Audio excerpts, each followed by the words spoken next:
Ultimate G in need of a refurb? Then this could be the video for you.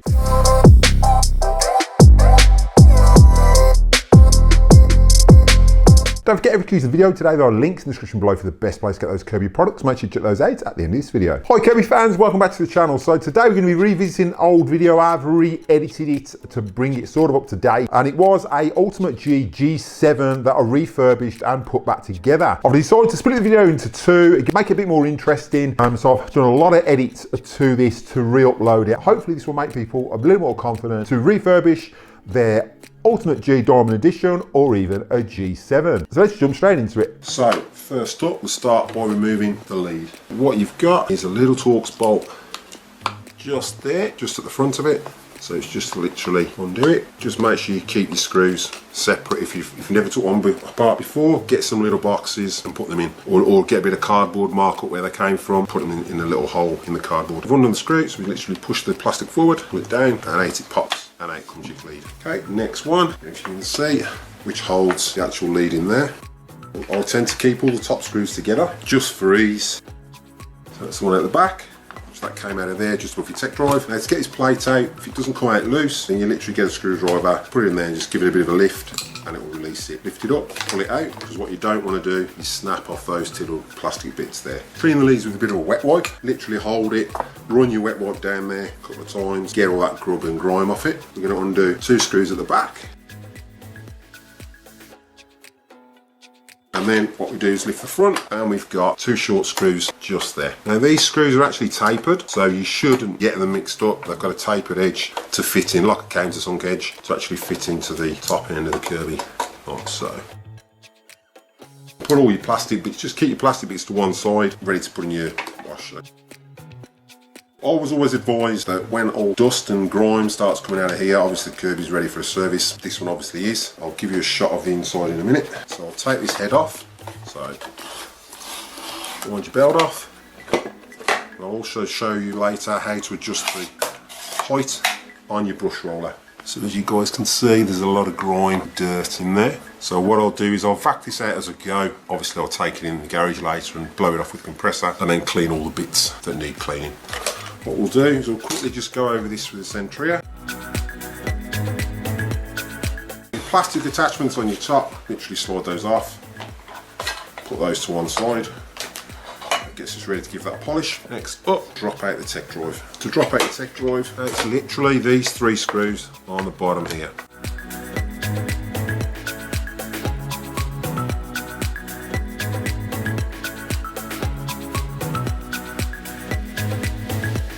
Make sure it's in drive, disconnect your switch, so you literally pull it off, there's a little bar there, pull that out, put that on the side for cleaning, and as we drop it down, literally there's a belt, just got to take that belt off there. There's no set adjustment on these belts, okay, so you just lift that off, and out on your tech drive. And as you see, we've got a bit of crap here, take this brush off, your dog ears, obviously that's going to need cleaning and re-greasing, so we'll just give that a quick vac off at the moment. Three bolts. Keep with that. What we'll do as well while I'm here is we'll take this out. This is your drive and neutral. It's just one single screw. Comes out again. Make sure it's in drive. Keep that with that. Know where it comes from. This then we'll pull out like so. Still full of crap. All in there and all in there. Take that off. That pulls off like that. So just a twist and a pull. Give this a good clean and then we'll just re-grease where this literally goes in and out. There is problems with these. This one looks quite fine. The issue there used to be with the G series, mainly on the G7s, probably on the earlier models, I don't know if Kirby fixed it. What you'll get is you'll get a gap there. These are actually pressed on. Sometimes these used to release and come out. You either get it repressed on, or what I had to do on a previous Kirby was just buy a new switch, and I know it's not going to cause me issues in the near future. So we'll put that to one side, and 4 bolts. We'll just put those over here again with the tech drive bit. All the bolts that come out the top, I tend to put them in the little cover for your lead. That way you don't lose them. That just makes life 10 times easier. Then obviously your tech drive is your next one, so I'll just put them next to it so I know what they are. Got another Kirby, put it on blow, and you can use it to blow that out. I'm going to use a compressor because it's just a bit stronger to blow all that crap out of there. Okay, so we just put that to one side now. Next up, we're going to get this off.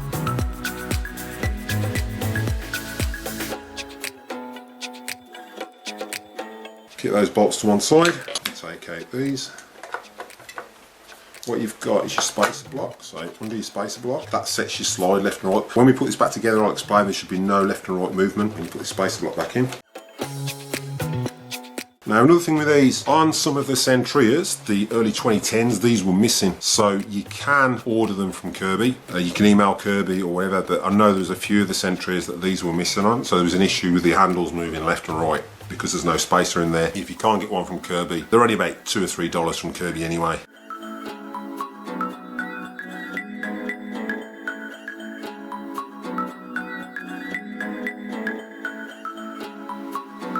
And these just pop out. So as you can see, all that's in there is your bearings. We'll give those a clean and then put some 3-in-1 oil in there, and then we put them back on. We'll make sure they're centralised to put them back in. So just keep all that together. So now what we want to do here, longer screws in the front.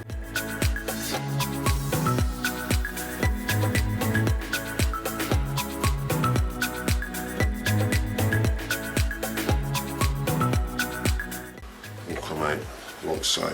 Now on this, take this headlight assembly off. What we've got here is a bit of a looped wire here. Make life easier, we'll snap this table clip and then we'll just put it back on after.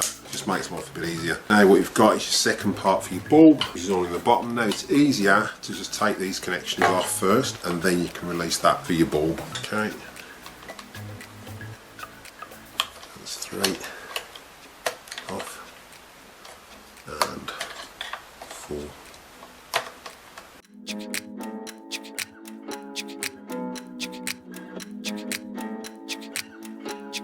Now what you can do, if you're not sure with these, you can number them 1, 2, 3, 4, just get a little marker pen. When you've took them apart enough, you tend to know where they go. Now we can get to the other switch, which is your light. This process, you've got your earth strap just on the left here, so we're going to undo that. So again, just remember where they come from, guys. You've got 2 screws with washers on, which obviously go on the top here, which we'll just put to one side. Again, I'll put those with the long ones because I know where the long ones go anyway. But again, if you're not sure, just get a bit of cardboard in the carcass once you've took it apart or you're cleaning it. Okay, so just take that earth strap out. Okay, that switch just slides out of there. So that's free. So we've undone those. You've got 2 self-tappers here in the bottom.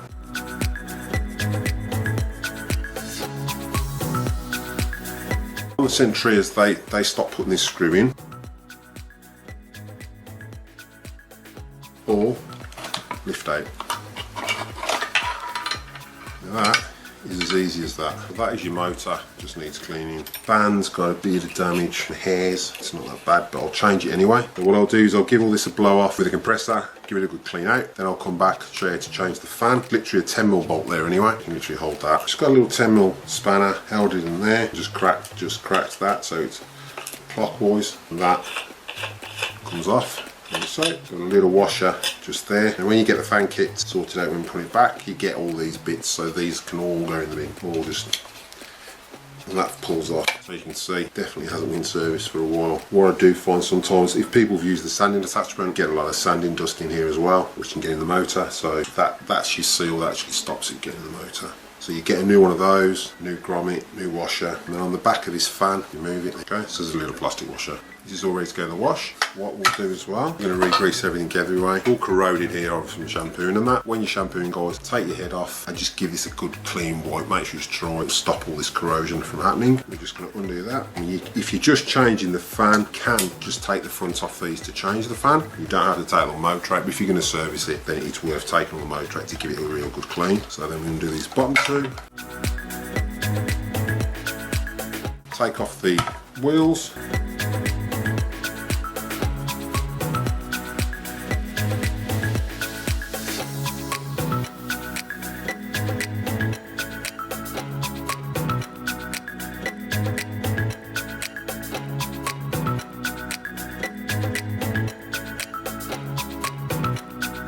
Don't forget, every piece of the video today, there are links in the description below for the best place to get those Kirby products. Make sure you check those out at the end of this video. Right, so as you can see in the video, that Diamond Edition hadn't been refurbished for many, many years. It was a 2004 as well, and I've got it stripped down, so in the next video we will be getting it back together. Comment down below if you've got an Ultimate G, whether you've got the Diamond Edition or the G7, what you think of it, whether you thought that power switch was worth investing in, and if you still got your Ultimate G running like new. So thank you for watching, happy cleaning, and I'll catch you next one.